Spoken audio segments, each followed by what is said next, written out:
Hi, my name is Missy Courier. I grew up in Carlsbad, New Mexico. I work as the Vice President of Governmental Affairs for Strategies 360, which is based in Santa Fe, New Mexico. So, as the governmental affairs professional, we kind of go from the very beginning of the process all the way to the end of making sure that our clients' expectations are met. So, what does that mean? So, for example, we work for the dairy producers of New Mexico.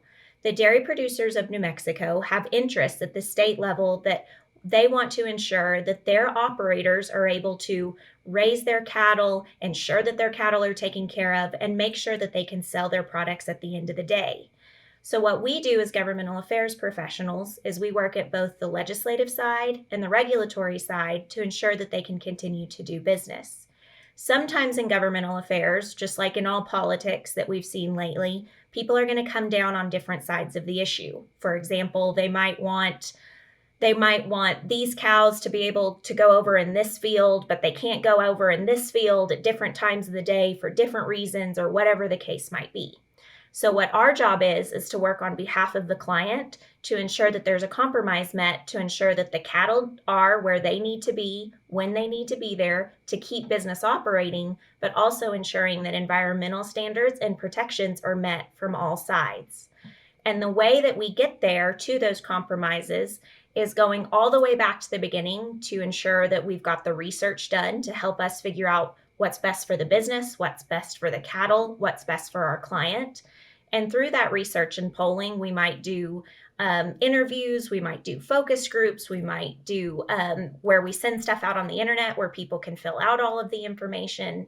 And as we move through that research process and have a better understanding of what we're doing for the client and with the client, that's when we then continue to build relationships with folks at the state level.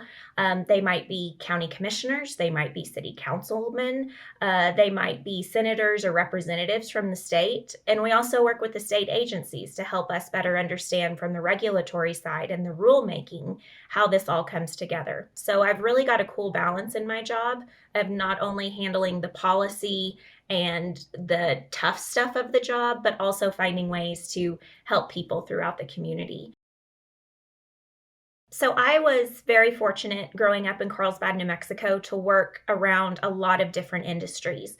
Everything from agriculture to nuclear to oil and gas, and lots of other industries that really create a cornerstone for southeastern New Mexico. And because of that background, I became very interested in lots of the different industries. My mom was a state farm agent. My dad owned a title company. And because of that, they really had a lot of interactions in the community. I'm an only child, and my parents had me a little bit later in life. And so, because of that, I hung out with a lot of adults when I was growing up, which was actually really great for my career plans because it allowed me to meet a lot of people in different industries and not only see the way they work, but more importantly, how they give back to a community. After I graduated from Carlsbad High School, I was fortunate to go to Texas Tech University. And at Texas Tech, I went all the way from my undergrad to my master's and ultimately my PhD.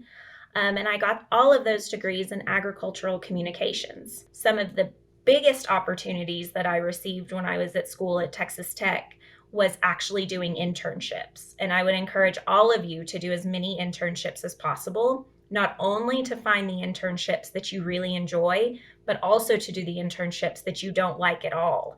Because those internships you don't like at all will help you to understand what you don't want to do in the future. So if you have the opportunity to intern, please, please, please do it and do it as many times as possible. Those internships can actually be paid, so it can also be a good way to help you get through school if you're looking at the finances of it all. Take advantage of everything that high school has to offer to you. Whether it's, of course, the reason that you're there is to learn and to be prepared for wherever your future takes you, whether it's college or trade school or directly into the workforce. Whatever the case might be, high school is there to help you prepare and set up for that. But it's more than just the reading, writing, and arithmetic and things you're learning in the classroom. There's also so much more that goes into that. It comes from playing on sports teams and learning how to work in a group. It comes from volunteering throughout your organizations that you're a part of. It comes from stepping up and becoming a leader in the organizations that you're a part of. If you have a part time job and you don't have time for some of the extracurriculars, that's completely okay because you're still learning to work on a team, prioritize, and also manage a schedule when you're juggling both school, extracurriculars, as well as that job. And learning to prioritize will go a long, long way, as well as talking to people that you may not be used to always talking to and finding ways to volunteer. It's going to make a much more rich and holistic environment for you in high school, and that'll carry on with you. Plus, you're going to create some really cool memories from it.